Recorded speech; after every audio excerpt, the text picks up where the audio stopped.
കൂടുതൽ മണ്ണിടിച്ചിലുണ്ടാകാനുള്ള സാധ്യത പരിഗണിച്ച് താമരശ്ശേരി ചുരം റോഡ് ഇരുവശവും പൂർണ്ണമായും അടച്ചു. കോഴിക്കോട് ഭാഗത്തു നിന്ന് വയനാട് ഭാഗത്തേക്ക് പോകുന്ന വാഹനങ്ങൾ കുറ്റ്യാടി വഴിയും മലപ്പുറം ഭാഗത്തു നിന്നും വയനാട്ടിലേക്ക് പോകുന്ന വാഹനങ്ങൾ നിലമ്പൂർ നാടുകാണി ചുരം വഴിയും തിരിഞ്ഞു പോകണമെന്ന് പോലീസ് നിർദ്ദേശം നൽകിയിട്ടുണ്ട്. മിഥില ബാലൻ വിവരങ്ങൾ നൽകും കോഴിക്കോട്ട് നിന്ന്. മിഥില, ഇനിയും മണ്ണിടിച്ചിൽ സാധ്യതയുണ്ട് എന്ന് നേരത്തെ സുർജിത്ത് അവിടെ നിന്ന് റിപ്പോർട്ട് ചെയ്യുമ്പോൾ പോലീസും അതുപോലെ കളക്ടറും ജനപ്രതിനിധികളും ഒക്കെ പറയുന്നുണ്ടായിരുന്നു. യഥാർത്ഥത്തിൽ എന്താണ് അവിടെ സംഭവിച്ചതെന്നതിൽ ഒരു കൃത്യത ഇനിയും വന്നിട്ടുമില്ല. എന്താണ് ഇനിയുള്ള നീക്കങ്ങൾ? ഈ ഗതാഗതം തടഞ്ഞു, അത് നാളെ പകലൊക്കെ കൂടുതൽ പരിശോധനകളൊക്കെ വേണ്ടിവരും എന്നാണ് മനസ്സിലാക്കേണ്ടത്, അല്ലേ? തീർച്ചയായും വിജയകുമാർ, അങ്ങനെ തന്നെയാണ് മനസ്സിലാക്കേണ്ടത്. കാരണം കൃത്യമായ ഒരു പഠനം ഇതിൽ നടക്കേണ്ടതുണ്ട്. എന്താണ് അവിടെ സംഭവിച്ചത്, എങ്ങനെയാണ് ഈ മണ്ണിടിഞ്ഞത് ഉൾപ്പെടെയുള്ള വനമേഖല കൂടിയാണ്, അതുകൊണ്ട് തന്നെ വനംവകുപ്പിന്റെ ഉൾപ്പെടെയുള്ള ഒരു പരിശോധന നാളെ പകൽ സമയത്ത് നടക്കേണ്ടതുണ്ട്. നിലവിലെ സാഹചര്യത്തിൽ വീണ്ടും മണ്ണിടിയാനുള്ള ഒരു സാധ്യത ഉണ്ടെന്നാണ് ഇപ്പോൾ ലഭ്യമായിട്ടുള്ള വിവരം. അതുകൊണ്ട് തന്നെയാണ് ഈ ചുരത്തിലൂടെയുള്ള ഗതാഗതം പൂർണ്ണമായും ഇപ്പോൾ നിരോധിച്ചിരിക്കുന്നത്. ലക്കിടിയിലും താഴെ അടിവാരത്തും പൂർണ്ണമായും നിരോധിച്ചിട്ടുണ്ട്.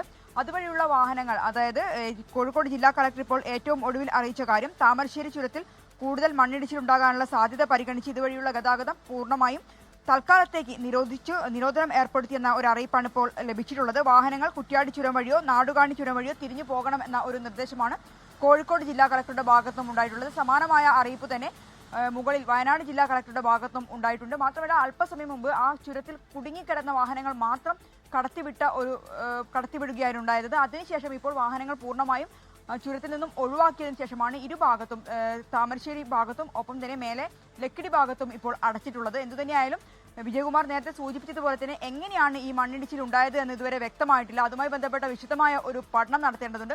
വനമേഖലയാണ്, ആ വനമേഖല എങ്ങനെയാണ് ഇത് സംഭവിച്ചതുൾപ്പെടെ വനംവകുപ്പ് ഉൾപ്പെടെ അവിടെ പരിശോധന നടത്തേണ്ടതുണ്ട്. നാളെ പകൽ സമയത്തായിരിക്കും ഇതുമായി ബന്ധപ്പെട്ട കൂടുതൽ പഠനം നടക്കുക അല്ലെങ്കിൽ പരിശോധന നടക്കുക. അതുകൊണ്ട് തന്നെ നാളെ എപ്പോഴായിരിക്കും ഇതുവഴിയുള്ള ഒരു ഗതാഗതം പുനഃസ്ഥാപിക്കുക എന്ന് നാളത്തെ സ്ഥിതിഗതികൾ നോക്കി മാത്രമേ പറയാൻ കഴിയുകയുള്ളൂ എന്നാണ് ഇരു ജില്ലയിലെയും കളക്ടർമാർ അറിയിച്ചിട്ടുള്ളത്. വിജയകുമാർ, യെസ്, വലിയ മഴയൊന്നുമില്ലാത്ത ഒരു സമയമാണ്. ആ സമയത്താണ് ഇപ്പോൾ വലിയ ഒരു മണ്ണിടിച്ചിൽ അവിടെ ഉണ്ടായത്. അത് വനത്തിൽ നിന്നാണ് എന്ന് സ്ഥിരീകരിച്ചിട്ടുണ്ട്. അപ്പോഴെന്താണ് സംഭവിച്ചത് എന്നത് സംബന്ധിച്ചൊരു സമഗ്രമായ പരിശോധന, നേരത്തെ കളക്ടർ പറഞ്ഞതുപോലെ ചുരത്തിലൊരു സുരക്ഷാ ഓഡിറ്റ് തന്നെ വേണ്ടിവരും. അതുകൊണ്ടാണ് ചുരം ഇപ്പോൾ വാഹനങ്ങളൊക്കെ ഒഴിവാക്കി രണ്ടു ഭാഗവും അടച്ചിരിക്കുന്നത്. കോഴിക്കോട് ഭാഗത്തു നിന്ന് വയനാട് ഭാഗത്തേക്ക് പോകുന്ന വാഹനങ്ങൾ കുറ്റ്യാടി വഴിയും മലപ്പുറം ഭാഗത്തു നിന്നും വയനാട്ടിലേക്ക് പോകുന്ന വാഹനങ്ങൾ നിലമ്പൂർ നാടുകാണി ചുരം വഴിയും തിരിഞ്ഞു പോകണമെന്ന് കോഴിക്കോട് വയനാട് കളക്ടർമാർ അറിയിച്ചിട്ടുണ്ട്. മിഥില ബാലനാണ് വിവരങ്ങൾ നൽകിയത്.